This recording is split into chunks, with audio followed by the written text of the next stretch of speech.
Cremonese-Inter 1-2, Inter batte Cremonese e ancora una volta che sudata, Simo, che sudata, che serata, che fatica, che partita da Inter. Forse questo è un manifesto della classica partita da Inter oggi, perché Simo arrivavamo ad affrontare quella che per tutti è l'ultima in classifica, ma sì, con l'ultima in classifica devi dominare, devi vincere.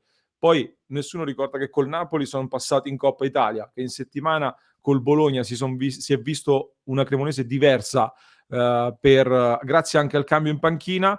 Questo però ovviamente non esclude che anche noi ci aspettavamo un Inter che andasse a vincere su questo campo, andasse a vincere e lo facesse in maniera convincente. Non ci aspettavamo magari tutta questa sofferenza, magari tu sì perché l'avevi pronosticato, il 2-1 sofferto, però speravamo di vincere un po' più agevolmente. Si è vinto, difficoltà, una partita che però l'Inter ha dominato, che ha rischiato di buttare via, di gettare via con un gol della domenica, il classico gol della domenica che arriva da Okereke, poi una doppietta di Lautaro Martinez, trascinatore con la fascia da capitano, che ha fatto quello step in più, soprattutto dopo il mondiale. E sono molto contento. Un Inter che ha meritato di vincere, assolutamente, molto stanca, mancavano giocatori importanti, da Brozovic ancora infortunato, Skriniar e Barella squalificati, c'erano tanti problemi oggi, qualche scelta del mister non mi aveva convinto pienamente, come quella di schierare Gagliardini titolare e Gosens a sinistra, però l'Inter comunque Simo ha chiuso la Cremonese dietro. Nel secondo tempo, forse nel finale, abbiamo sofferto un po' troppo. Magari Lautaro Martinez io l'avrei fatto giocare ancora un po' di più, visto che era in giornata, visto che era in serata, forse qualche scelta conservativa in vista del fatto che martedì si gioca con l'Atalanta ai quarti di Coppa Italia e poi c'è il derby domenica prossima. Sicuramente, anche il fatto che il cambio, per esempio, per Aslani sia stato Çalhanoğlu e non Mkhitaryan, visto che Çalha era ammonito, riguardava questo. Io ci stavo pensando in questo momento, ho visto molto un Inter dell'anno scorso, perché fai tante occasioni e vinci di un gol, comunque come succedeva Sì. spesso l'anno scorso. Fai il cambio delle doppie punte, come accadeva l'anno scorso, anche se quest'anno, come dicevo, è entrato Lukaku. Dumfries sembrava quello dell'anno scorso oggi finalmente, cioè veramente sembrava una copia delle cose positive e negative dell'Inter dell'anno scorso. No, a parte le battute, il risultato, abbiam detto all'intervallo, è bugiardo perché l'Inter meritava il vantaggio. Secondo me è un pizzico bugiardo anche adesso che è finita, perché l'Inter meritava di vincere di almeno 2 gol, almeno, Sì. perché ha avuto tantissime occasioni. Per me c'era anche un rigore su Dzeko che non è stato visto, ha preso una traversa nel finale, cioè 2-1 sudata era il mio pronostico, ma poi nei fatti non è quello che l'Inter avrebbe meritato di ottenere. Però, come diciamo sempre, soprattutto nelle fasi di stagione in cui gioca ogni 3 giorni, l'importante è fare i 3 punti e dopo la partita con l'Empoli persa bisognava tornare in riga. Però ripeto, ho visto una buona Inter, cioè questo non è un risultato da conservo i 3 punti e basta. No, assolutamente no, e chi lo dice secondo me è in malafede. È un risultato da 3 punti e tante altre cose positive a livello offensivo soprattutto, ma non solo. Quindi io oggi andrò a dormire soddisfatto alla fine di questa giornata. Sì, ho visto anche in chat Angelo che dice partita in sicurezza, ok che piace criticare per partito preso, scrive Angelo, e questa è un po' la sensazione che da noi si critica sempre per partito preso. Stiamo giocando tante partite ravvicinate con rotazioni limitate, un po' per scelta, un po' per problemi che abbiamo. E poi tu Simo hai parlato dell'arbitro. Io sinceramente adesso stiamo registrando mentre ringrazio De Pica Pica per il supporto con la super chat, grazie di cuore. Uh, Stiamo registrando subito dopo la fine della partita, non ci sono state ancora le dichiarazioni dei nostri. Io l'ho detto la scorsa settimana dopo la Supercoppa italiana, lo ribadisco oggi. Mi aspetto che qualcuno della dirigenza dell'Inter parli e dica qualcosa, perché se parli dell'arbitraggio dopo una partita persa, tutti ti assalgono, tutti dicono non puoi piangere, sei l'Inter, devi vincere.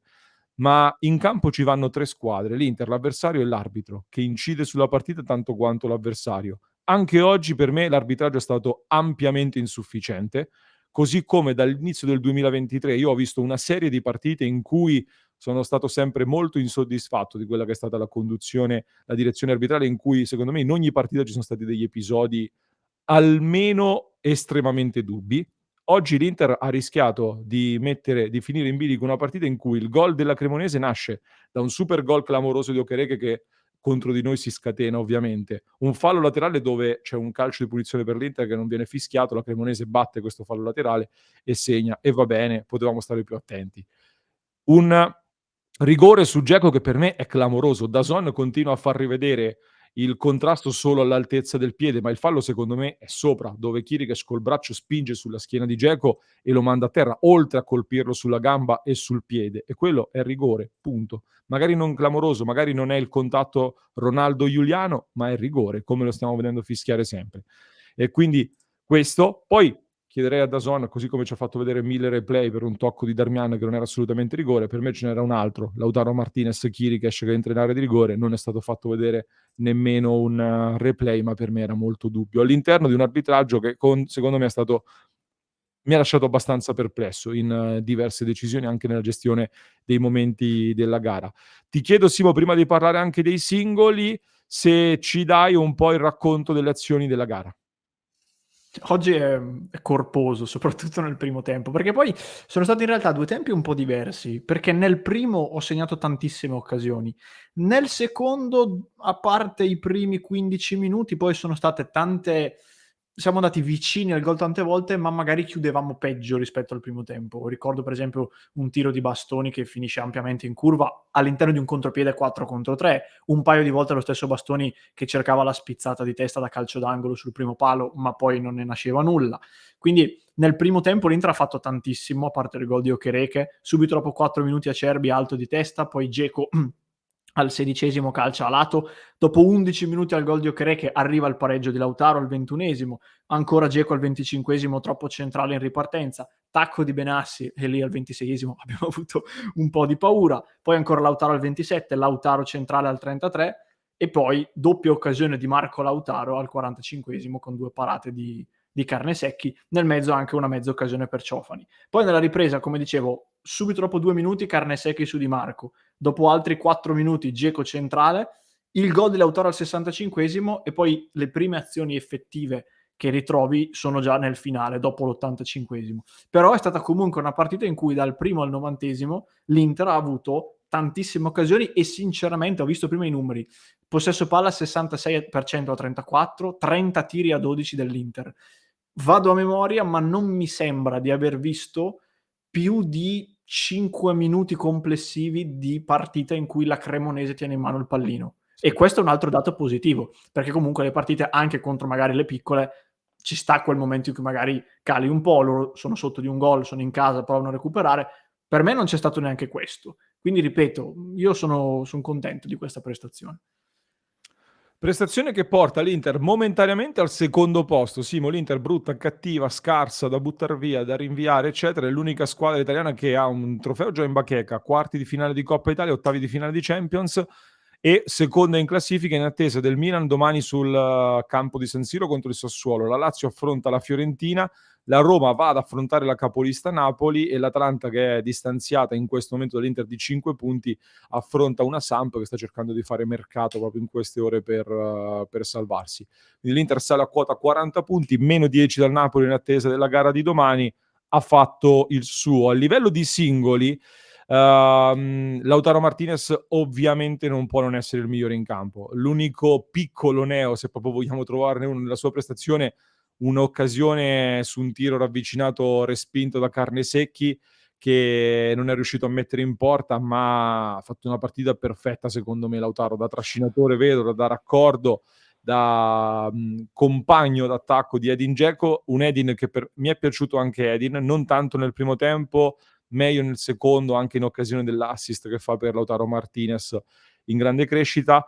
Poi sottolineerei la prestazione di Darmian, che io ragazzi farei un monumento a Matteo Darmian, perché in ogni ruolo la sua partita importante la fa sempre, ha messo un piedino fondamentale anche su una mezza occasione che la Cremonese stava per creare.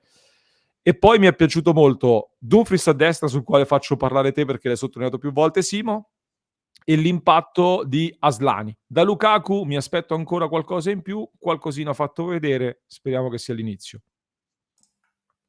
Sì, leggevo prima anche in chat qualche commento su Lukaku, io oggi fatico a giudicare la condizione fisica, anche perché è entrato in un momento di partita un po' particolare. Su Dumfries io voglio dire solo questo, non ha fatto una partita esorbitante, comunque qualche errorino tecnico ancora c'è stato. Ecco, rimane un giocatore con dei limiti piuttosto evidenti. Però se noi paragoniamo questo Dumfries al Dumfries che abbiamo visto fino all'ultima partita, è un giocatore di 2 livelli superiori, perché il Dumfries di oggi era mentalmente concentratissimo e cattivo, tant'è che ha rubato anche dei palloni interessanti e ha puntato l'uomo 2 o 3 volte saltandolo pure, pur con le sue difficoltà su questo fondamentale. E poi è stato efficace anche nelle giocate, non l'ho visto mai indeciso su cosa fare, cosa che spesso gli capitava, molto anche essenziale in certe giocate, certi palloni in profondità. So che adesso i detrattori diranno: vabbè, cosa ha fatto il solito Dumfries. Per me la differenza è stata piuttosto evidente. Cioè il Dumfries di oggi mi ha dato l'impressione di avere sulla fascia Sì, destra sì. un esterno spendibile, buono. E se continua così ritorna secondo me a fare il titolare senza dubbio, anche perché comunque Darmian è molto duttile, può giocare anche dietro e soprattutto ci serve, perché comunque sulla fascia hai un Bellanova che comunque non è pronto, l'abbiamo capito, e poi se vogliamo anche a livello di mercato un Dumfries che si rivaluta in questo modo può far comodo, ecco. Bisogna sicuramente correggere la mira sotto porta. Questo sarà uno degli argomenti importanti. Ancora un gol subito in trasferta. Quello di oggi fatico a dare delle colpe ai nostri perché veramente Okereke ha fatto un gol clamoroso, però è un altro numero che sicuramente va considerato. Avanti così, c'è poco altro da aggiungere. Poi ulteriori analisi le faremo nelle prossime ore. E chiudo qui la clip, vi invito ad iscrivervi al nostro canale se non l'avete ancora fatto e vi aspettiamo su www.passioneinter.club per entrare a far parte della nostra splendida community dei sostenitori di Passione Inter.